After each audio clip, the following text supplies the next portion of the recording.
নিশার ভুল সিদ্ধান্তে ভাঙল দুই বোনের সম্পর্ক। মেশো, শঙ্খ ও ঐশীর সুযোগ। জোয়ার ভাটার গল্প এবার একেবারে আবেগের ঝড় তুলেছে। নিশা এমন এক বাজে সিদ্ধান্ত নিল, যার ফলে তার নিজের বোনের জীবনই বিপন্ন হয়ে গেল। যদিও শেষমেশ বোন বেঁচে গেল, কিন্তু দিদি বোনের সম্পর্কটা ভেঙে গেল চিরদিনের মতো।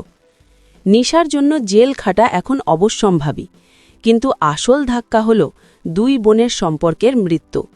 দর্শকরা হতবাক হয়ে দেখছে যে সম্পর্ক এতদিন গল্পের প্রাণ ছিল, তা এক মুহূর্তে শেষ হয়ে গেল। ঋষি স্পষ্ট জানিয়ে দিয়েছে, উজি যদি দিদির সঙ্গে সম্পর্ক ছিন্ন করে তবেই সে তার পাশে থাকবে। এই শর্তই এখন উজির জীবনে নতুন সংকট ডেকে আনছে। আর এই সুযোগটাই কাজে লাগাতে চাইছে মেশো, শঙ্খ ও ঐশী। তারা ঠিকই বুঝে গেছে উজি এখন দুর্বল অবস্থায় আছে, তাই তারা এমন চাল চালবে যাতে উজি ও ঋষির সম্পর্ক একেবারেই ভেঙে যায়।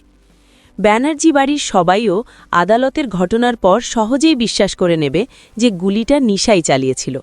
ফলে মেশো আরামসে বেরিয়ে যাবে, আর তার নতুন ষড়যন্ত্রে উজি আরও বিপদে পড়বে। অডিয়েন্স হোক, আপনার কি মনে হয়, মেশো, শঙ্খ ও ঐশী এবার সত্যিই উজি ঋষির সম্পর্ক ভেঙে দিতে পারবে?